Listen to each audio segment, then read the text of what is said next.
विद्यार्थियों, आज मेरा टॉपिक रहेगा शब्द भेद। आज इसके बारे में जानेंगे। शब्द मुख्यतः दो प्रकार के होते हैं, एक होता है सार्थक, एक होता है निरर्थक। यहाँ देखिए, शब्द दो प्रकार के, एक होता है सार्थक और एक होता है निरर्थक।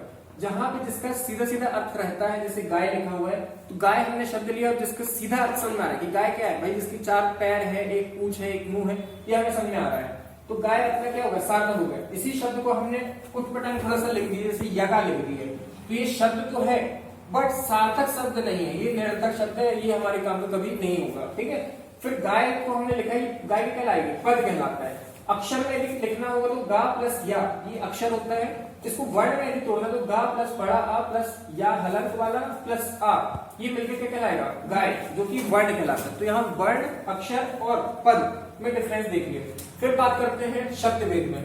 उत्पत्ति, स्त्रोत और इतिहास के आधार पर शब्द भेद कितने होते हैं, 5। पहला तत्सम, तद्भव, देशज, विदेशज और संकर। तत्सम शब्द जो सीधे संस्कृत से हमने उठा के ले लिए हैं, ऐसे शब्द क्या कहलाते हैं, संस्कृत के। फिर संस्कृत से जो शब्द हमने उठा के अपने हिसाब से तोड़ लिए, उन्हें बोला जाता है तद्भव। जहां पे आपको संस्कृत के शब्द दिखे हैं, जैसे सूर्य है, कर्पूर है, ये तत्सम शब्द कहलाते हैं। और इसी को हिंदी में कन्वर्ट कर दिए, जैसे सूर्य का क्या होता है, सूरज, कर्पूर का कपूर। ठीक है, इसमें एग्जाम में 2 पैटर्न आता है, एक आता है कि भैया दिए गए विकल्प में से तत्सम बताइए, तो वहां इजी पड़ जाता है, जो संस्कृत टाइप के शब्द है तो वो तत्सम कहलाएगा। ठीक है, और दूसरा पैटर्न ये है कि हमें सीधे याद करना पड़ता है, जैसे गधा का क्या होता है, तत्सम गर्धव होता है, तो यहाँ पे हमें थोड़ा सा पढ़ना पड़ेगा। तीसरा प्रकार है देशन, जो कि देसी भाषा में प्रयोग किया जाता है, उसे बोला जाता है देशन। जैसे गड़बड़ हो गई है ना, थैला, ये सभी क्या है, देश शब्द है। विदेशज में बहुत सारी चीजें आ जाती है, जैसे अरबी, फारसी, अंग्रेजी, तुर्की, पश्तो, पुर्तगाली, फ्रेंच, डच, रूसी, चीनी, जापानी, ये सभी इतने सारे क्या है, देश है और एक की भाषा है। अब इनको हमें याद करना है, तो हमने क्या किया था कि पॉजिटिव जो शब्द है ये अरबी होते हैं और नेगेटिव जो शब्द है जैसे फारसी होते हैं। जैसे शादी, शादी क्या है, नेगेटिव, हमें याद करने के लिए करना पड़ेगा, नेगेटिव शब्द है तो फारसी। जैसे अल्लाह हो गया, है ना, तो ये पॉजिटिव शब्द हो गई अरबी। अब अंग्रेजी, जैसे अस्पताल, अस्पताल क्या है भाई, अंग्रेजी शब्द है। अस्पताल कैसा है, अंग्रेजी शब्द है। इंग्लिश होता है हॉस्पिटल, है ना, और हिंदी होता है चिकित्सालय। तो हम लोग भी बड़े जुगाड़ कि भैया हमने हॉस्पिटल को क्या अस्पताल में कन्वर्ट कर दिया है। तुर्की, एक होता है पश्तो, पुर्तगाली, फ्रेंच, ये सब हमें देखना पड़ेगा। फिर बात कर लेते हैं यहाँ पे कि संकर शब्द।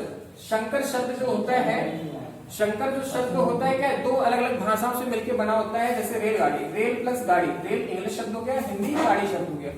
ठीक है, फिर बात कर लेते हैं व्युत्पत्ति, रचना या बनावट के आधार पर कितने होते हैं, 3। एक होता है रूढ़, यौगिक और योग रूढ़। जैसे वे शब्द जो मूल शब्द होते हैं उसे बोला जाता है रूढ़, और जो मूल शब्दों से मिलकर बने होते हैं उसे बोला जाता है यौगिक। ठीक है, योग रूढ़ क्या होते हैं, जहां पे यौगिक और रूढ़ शब्द दोनों मिलकर बने होते हैं।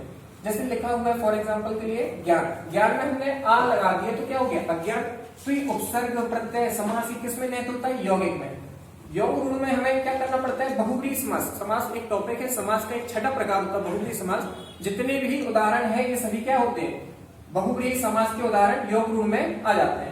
फिर देख लेते हैं रूप और प्रयोग के आधार पर शब्द कितने होते हैं, 2। एक होता है विकारी शब्द, एक होता है अविकारी शब्द। विकार मीन्स होता है परिवर्तन, किस पे परिवर्तन होगा, लिंग, वचन और काल के आधार पर जो परिवर्तन होता है उसे बोला जाता है विकारी शब्द। जैसे संज्ञा, सर्वनाम, क्रिया, विशेषण, ये सभी क्या कहलाते हैं, विकारी शब्द। और सभी प्रकार के जो अव्यय हैं वो अविकारी शब्द कहलाते हैं, मतलब लिंग, वचन और काल के आधार पर परिवर्तन नहीं होता है। जैसे और, एवं, परंतु, ये वाक्य में कभी चेंज हुआ है, नहीं होता है, एज इट इज यूज होता है। चौथा है अर्थ के आधार पर कितने होते हैं, 4। एक होता है एकार्थी, अनेकार्थी, समानार्थी या पर्यायवाची। चौथा होता है विलोमार्थी। जैसे एक अर्थ, जिसका एक ही अर्थ होता है उसे बोलते हैं एकार्थी। जैसे पटना, है ना, पटना की राजधानी होगी तो इसका अर्थ क्या होगा, एक ही होगा। अनेकार्थी, जिसमें एक, जैसे मान लेते हैं हार, हार का अर्थ होता है एक पराजय और एक होता है पहनने वाला। एक पर्यायवाची, समानार्थी और विलोमार्थी। ठीक है, जिसका विलोम होता है उसे विलोमार्थी बोलते हैं। चलिए ठीक है, जय हिंद।